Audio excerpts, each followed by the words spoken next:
Hello YouTube, Robin Hood Bricks here, and today we're looking at the tower building crane set 7905 from 2006. So as I say, this is set 7905, the tower building crane from 2006. It has 721 pieces and retailed for £40 or $70 in the US. Now this set's always been one of my favourites. Ever since I first saw the pictures of it, I thought I just had to have it.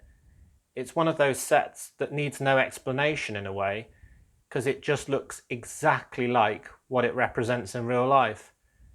And we're all familiar with these cranes if we have ever been to a city with any construction going on. Add to that the fact that you get a couple of porter cabins, one just as an office with a few lockers in, that's the red one on the left, and the other being a portable toilet, which obviously has a construction worker with a toilet roll.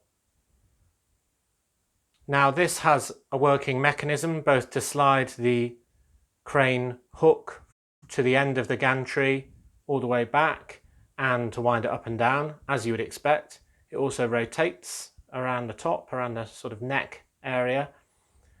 But I've added a few more improvements, as I see it, to make this set even better. Now, first of all, I've added a little diorama going on at the top, because ever since I got the Sleepyhead minifigure from Series 6, I was looking for a place to have him sleepwalking, because I like the second of his two faces being the one where he's actually still asleep. And I thought a comical place for him to be sleepwalking, and goodness knows how he would have got there, but to the top of this crane and perilously near the back end of it. And then we've also got Frank the Foreman, who's a really good minifigure from Metal Build's Duel, that's 70807, kind of shouting at him to try and wake him up before he comes to a sticky end. Other things I've done is decorate the shaft of the crane with some 2x4 tiles. There's one from the Roadwork truck, that's set 10683.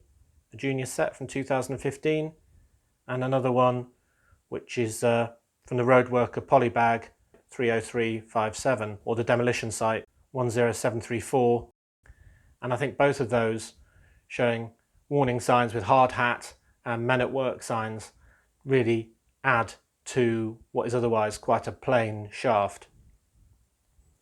It also hides some of the sort of Technic support mechanism that's holding the whole thing together. Now the last amendment I've made is something that I stole the idea from set 6600, Highway Construction. Now that was another juniors set, and that involved a concrete hopper that can be attached to the hook of the crane, and they're used to transport concrete from an area where it's being delivered to where it's needed, maybe high up on a building site. And the way that works is the hopper is filled and then gets the right area, and the chain that's holding it there is pulled to tip the contents down a set of funnels to where it's needed. And I just really like the shape of that, and it's better than just having something boring hanging from a hook. It's something different and something new, and it's got a couple of unique pieces to that set to make it, so it's quite hard to get those pieces. You'll have to look for them on Bricklink. So those are my amendments. The last thing of note is this incredibly wide base, which is really good for the support of it, and it's very hard to knock over despite the height of this thing and the amount of top heaviness that it has.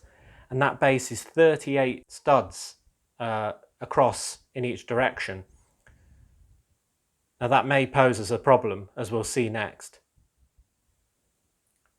So first of all, I want to talk about the area nearest the wall along the back side of the VAR track. Now that area can be used very easily, even though it doesn't really have access, by using it to have a fascia of a building, i.e. the side or the back of a building that's got its front elsewhere, and it just shows the city that we live in here in Brick Nottingham going on into the distance, It gives that illusion that the city's even bigger than it is. The real problem is this 16 by 32 base plate that Robin is standing on.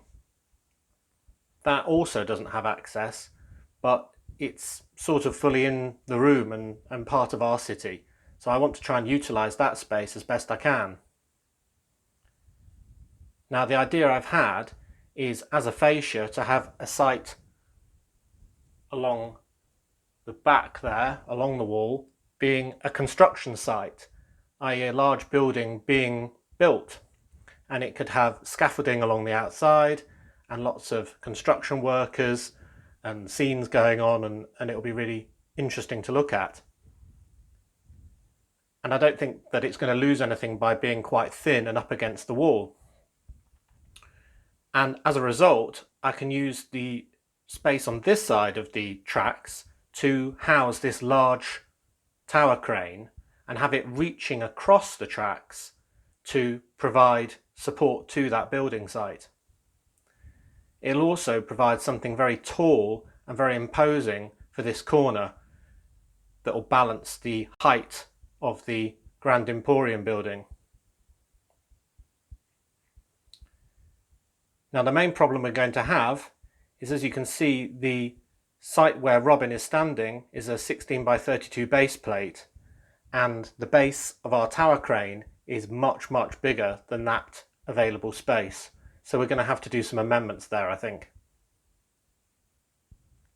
Right, so the first thing I've learned on taking off one of these large legs, in order to save us 9 studs in each direction, which means really 9 on each side, so 18 in each direction, is that by using an alternative setup, we can keep these diagonal bracing parts. And I think that's important because they provide a lot of support to this structure, which can be quite wobbly. So being able to have these firmly connected still, but just in a different position, so you can see this is now actually on the main apron of the crane itself, rather than to this very strong external leg structure. And this new bracket is just 2 jumper plates with one of those technical pieces on the top, just because that does the spacing right, and then that can be placed on each of the 4 sides and replace all of this. Now I'm going to use some of the bricks in this setup to go underneath this edge, because at the moment it's a bit wobbly because it's missing all of that underneath the side. So I'll probably use the 2x6 and maybe some other bits just to brace that as well, and I'll do the other 3 corners and we'll see how that looks. Okay, success. I've taken off all 4 of the extended legs. Unfortunately, I had 4 of these brackets in order to put the new style ones on. I've kept the ladders and the barrels and all the rest of the details, so there's still interest in the base.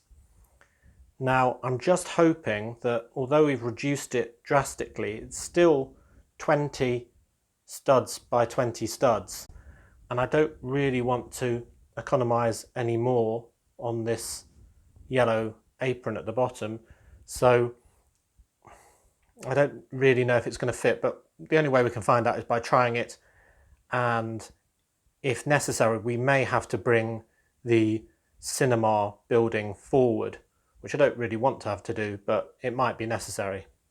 So let's do a trial fit. Now obviously this was going to be more difficult than it seemed at first. The space that I'm trying to put the crane in is exactly 20 wide, being the 16 base plate plus 4 to the edge of the railway track, and our base here is exactly 20 wide.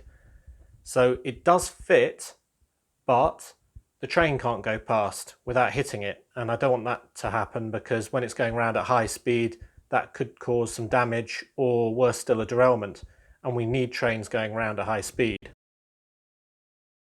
So I had a few options. I considered making the apron a bit lower, or maybe even missing one of these brackets off in its entirety, but I don't really want to do that.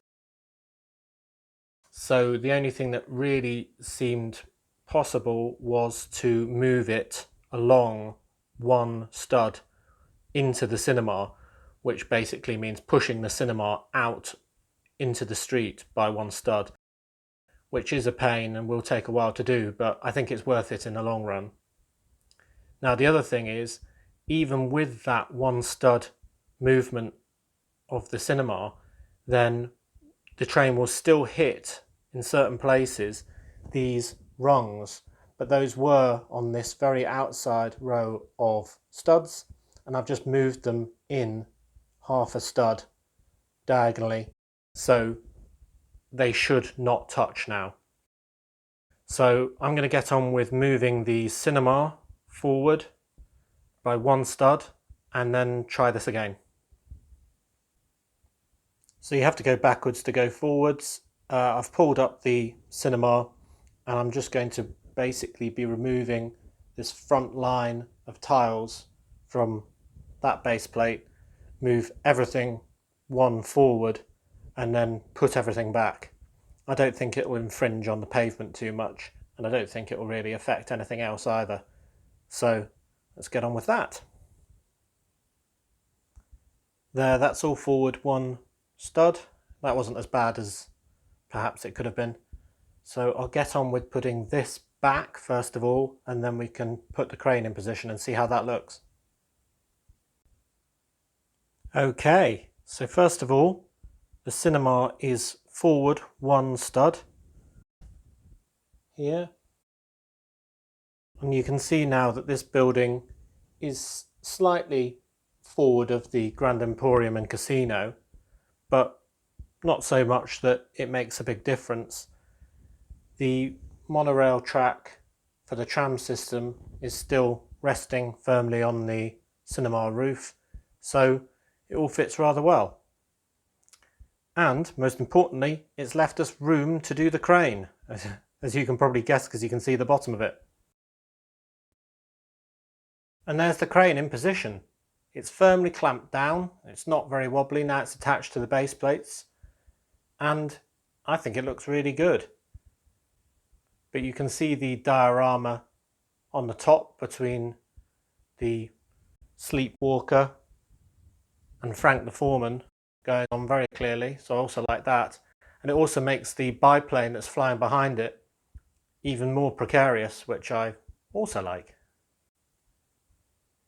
We can also see the full length of that ladder all the way up to the top, so I might put a builder halfway up there, and in bright orange he'll look rather good.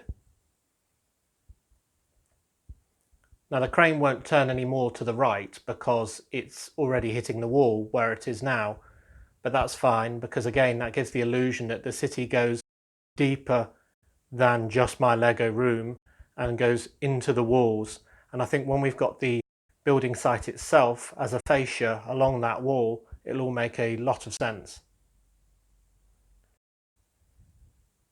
Now the reason I'm doing this crane and that fascia now is because soon, when we're building a lot more down here, building our marina and more roads and Nottingham Castle and all the rest of it, all the plans I've got, then it's going to be very, very hard to reach, especially to do something as complicated as this. So I'm really cramming in the density, really adding everything that I'm going to find a lot harder later into this space. So it might look a bit over full at the moment compared with the rest of the room being completely empty, but I'm aware of that.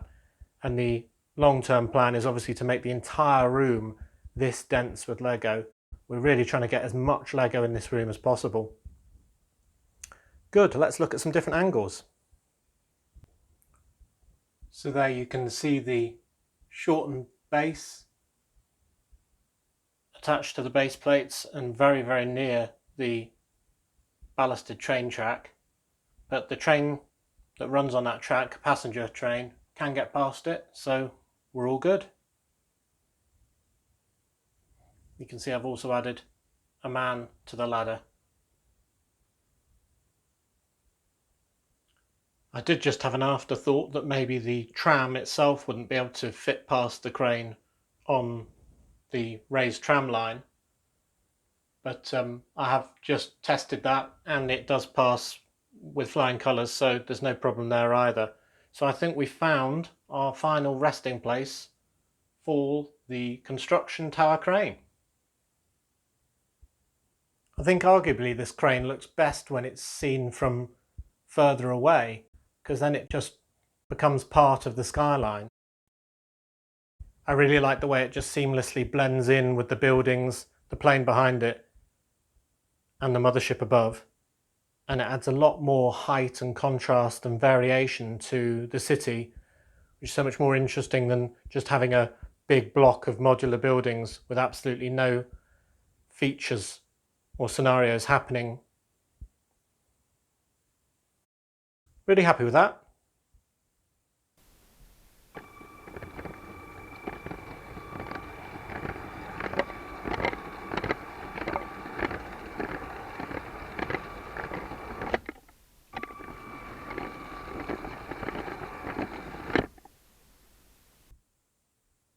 I even think the height of this crane almost draws your eye up to the alien mothership and really brings it back into the city, so it's part of the view.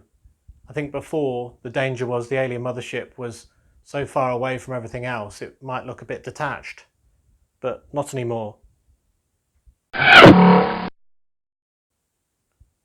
So as you can see, the city continues to grow and we're still only on the first, 20% of the room. It's going to keep going and keep going and keep going until we've filled everything, so do remember to subscribe. So as always, thanks for watching. Do comment, like and subscribe for more awesome LEGO videos, and I will see you next time on Robin Hood Bricks, when hopefully, fingers crossed, we get the order in from LEGO Bricks and Pieces, which will have the remaining pieces I need for the building site, which will be underneath this crane. If not, we'll have to do something else. See you next time!